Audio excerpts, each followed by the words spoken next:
नमस्कार दोस्तों। आज भारत में एक बहुत बड़ी चर्चा चल रही है। संसद में जो विपक्ष के नेता हैं और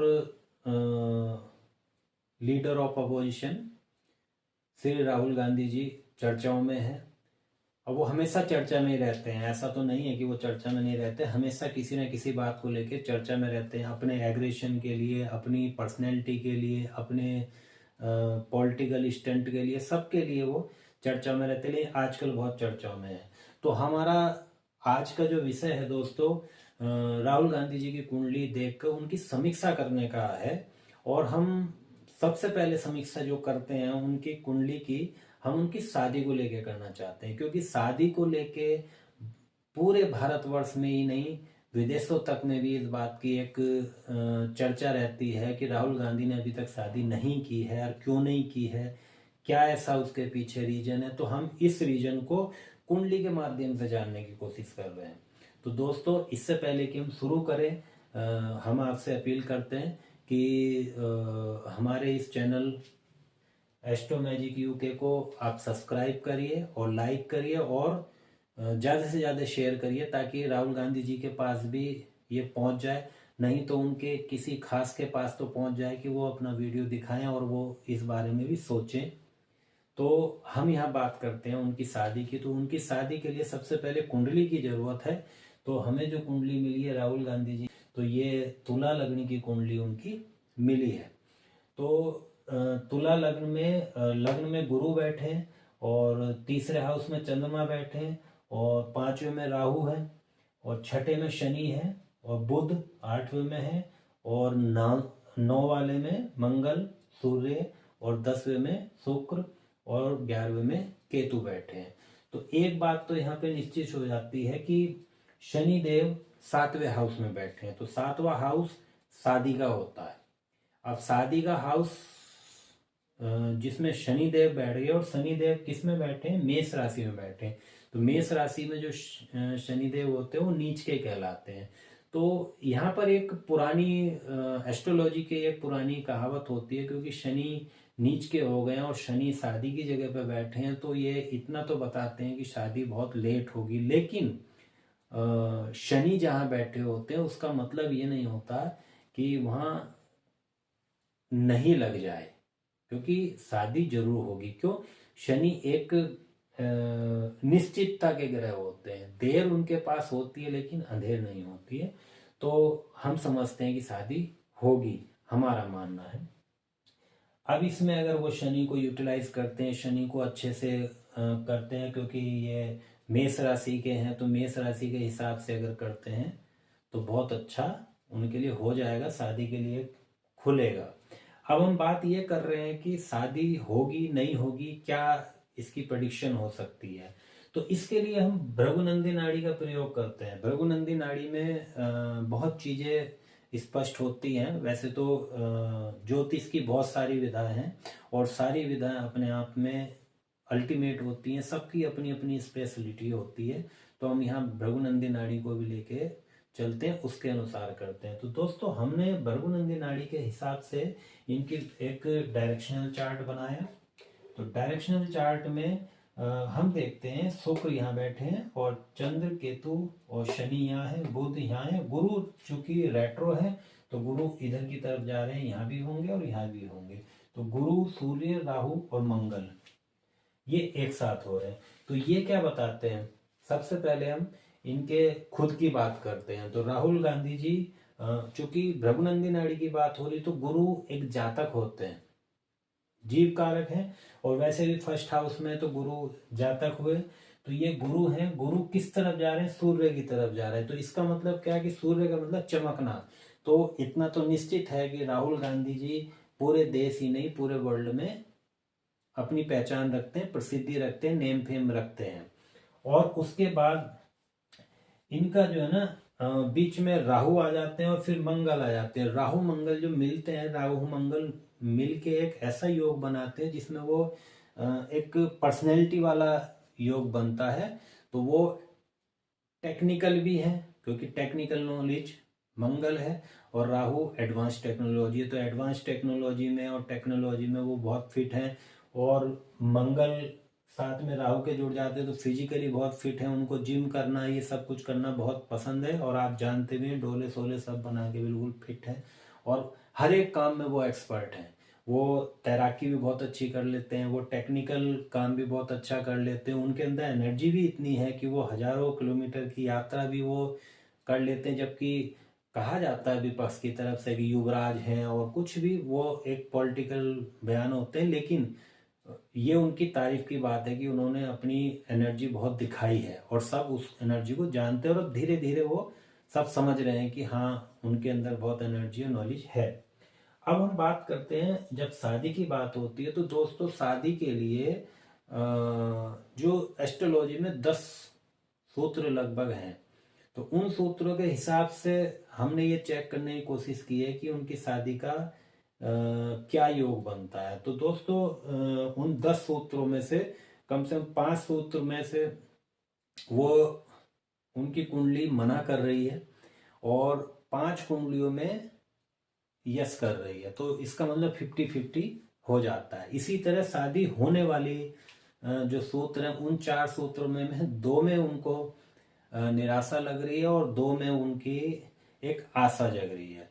तो इसलिए हम कह सकते हैं कि शादी हो भी सकती है, नहीं भी हो सकती, हाँ लेकिन लेट तो है ही है, और जो उनकी एज है, एज को देखते हुए अभी हम सोच सकते हैं कि बहुत लेट है। और हर एक को लगता है, कभी कभी ये भी लगता है कि गांधी परिवार क्या यहीं पे ही रुक रहा है, आगे पीढ़ी का क्या होना है।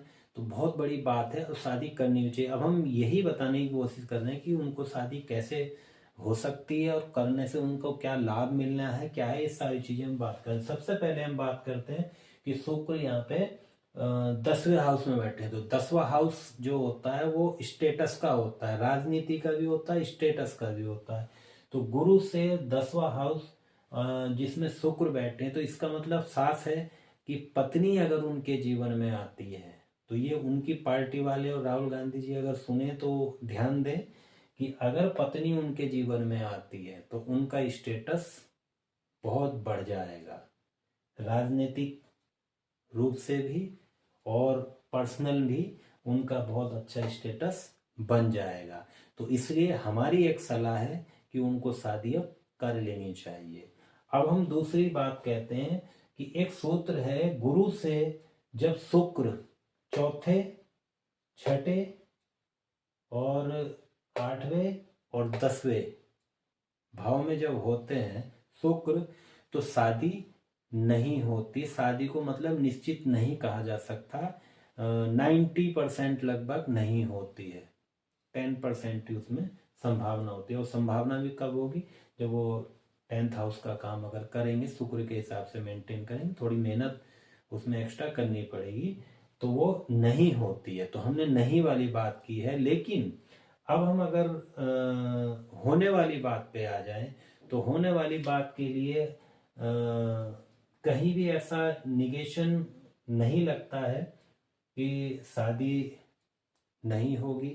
शादी हो भी सकती है, क्योंकि 50% इनके चांसेस शादी के लग रहे हैं, 50% चांसेस नहीं लग रहे हैं। अब यहाँ पे अगर हम वैसे देखें तो इनका जो एक रूल बनता है कि जो लग्नेश होता है, जो शुक्र है, लग्नेश, लग्नेश से जो 7th लॉर्ड होता है, 7th लॉर्ड मंगल, तो ये लग्नेश शुक्र है और मंगल इनका 7th लॉर्ड है। तो लगने से 7th लॉर्ड अगर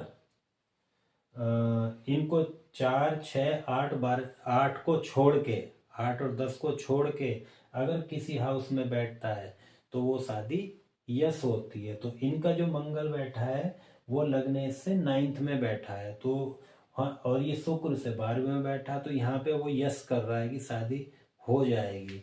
तो दोस्तों इस तरह से दोनों ही कंडीशन इसमें बन रही हैं कि हो सकती भी है, नहीं भी हो सकती है। तो चलो अब ये तो ऊपर वाले के ऊपर है और राहुल गांधी जी के ऊपर है कि उनको क्या करना है।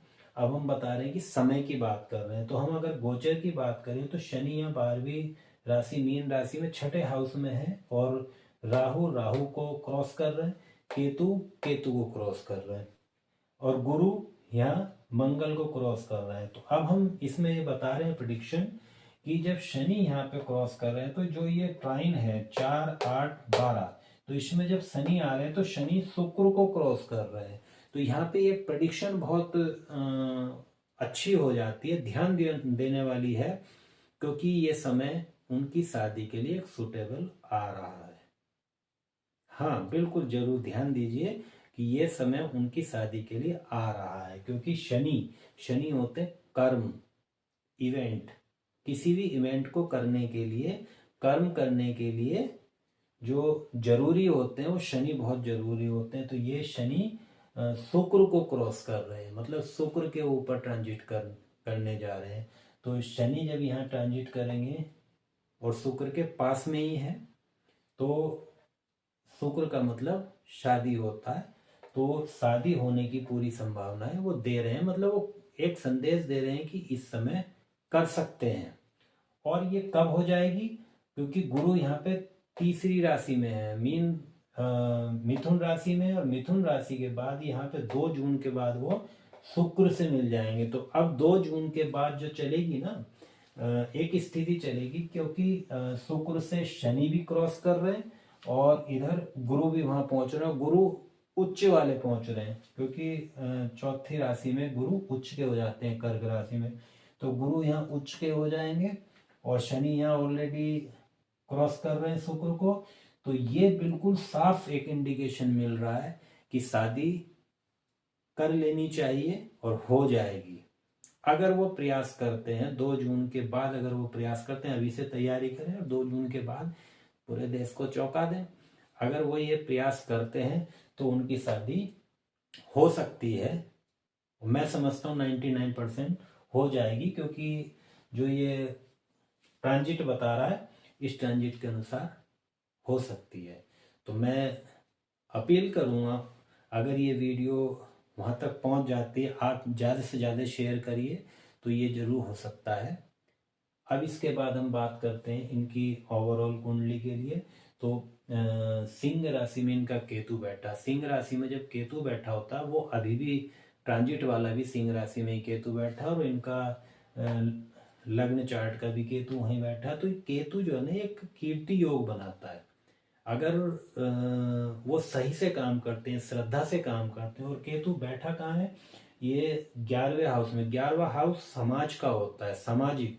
तो उन्होंने जब भी सामाजिक यात्रा की है, समाज के बीच में गए हैं, और वैसे भी वो समाज के लिए बहुत अच्छा काम करते हैं, इसमें कोई डाउट नहीं है। उनको कहीं भी ऐसा लगता है कोई समाज की समस्या, तो समाज के बीच में जाते हैं, समाज का काम करते हैं।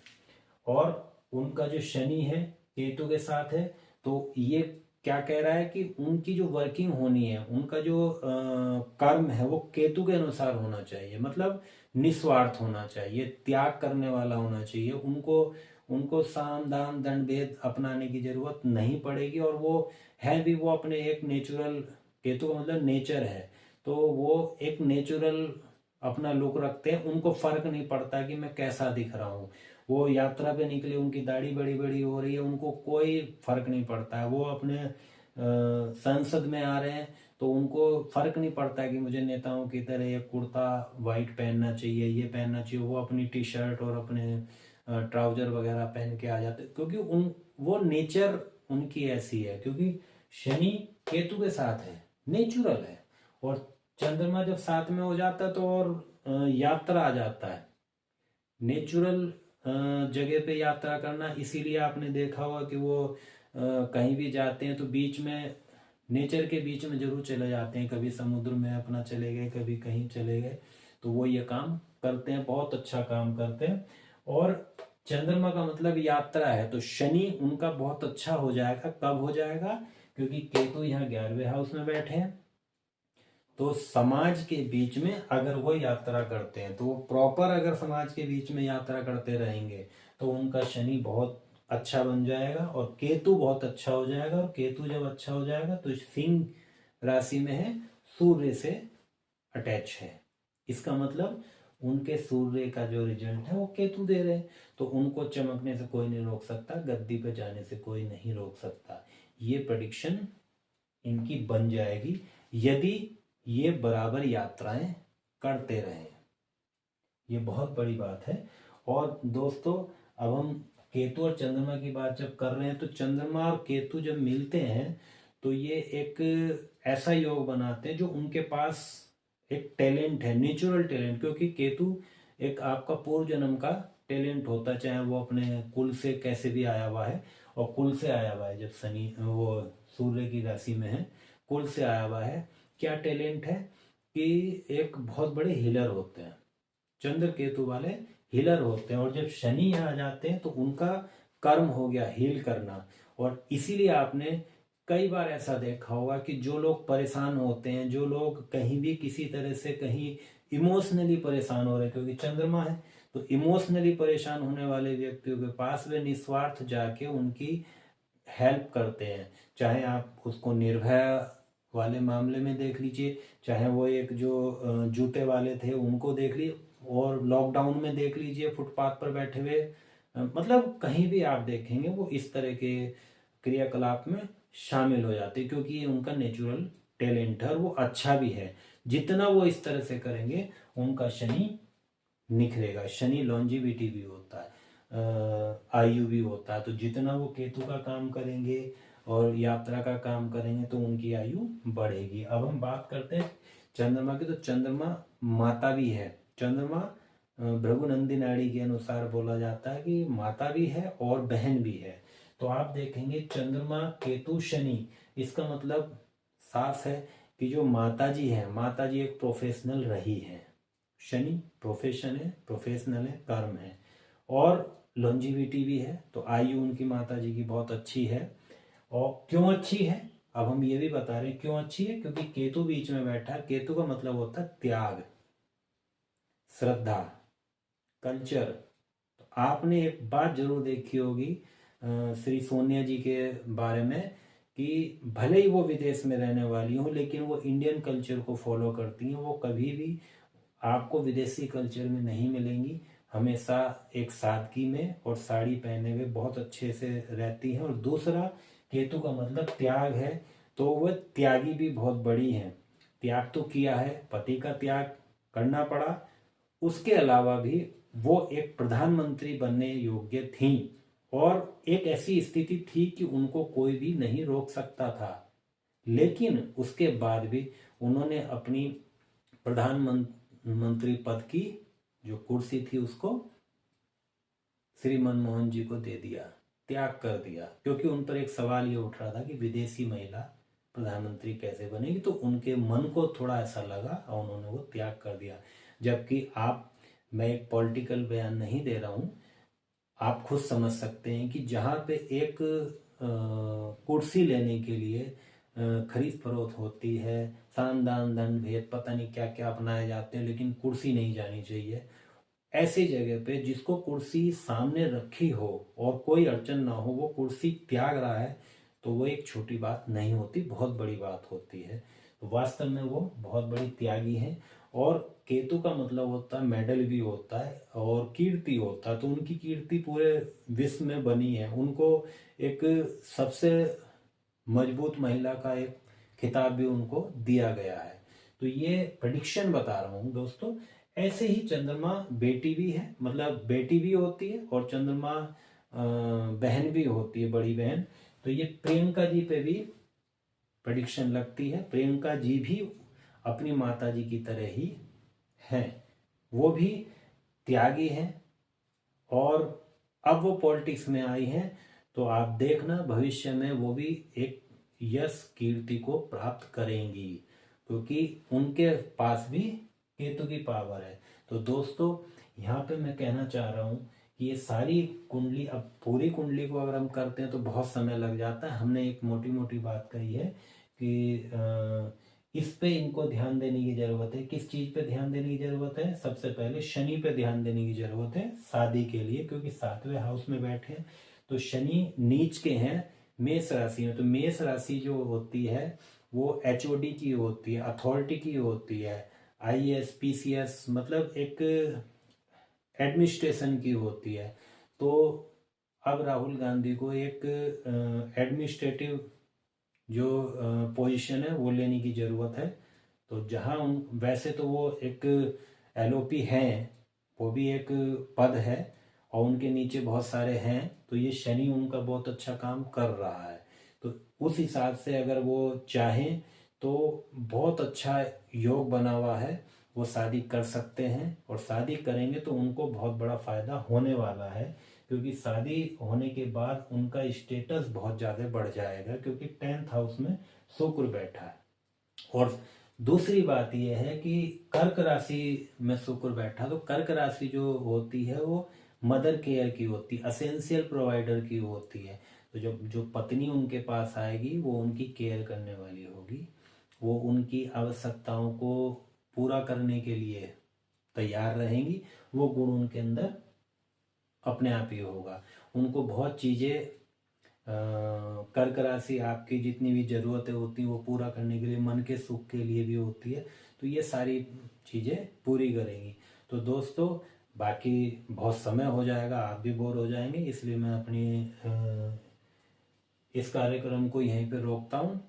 मैं बस आपसे यही अपील करता हूँ कि मेरी इस वीडियो को आप ज़्यादा से ज़्यादा शेयर करिए, ताकि राहुल गांधी जी के आसपास उनके किसी के पास ऐसी जाए कि वो इस बात को एग्री करके और आगे काम करें।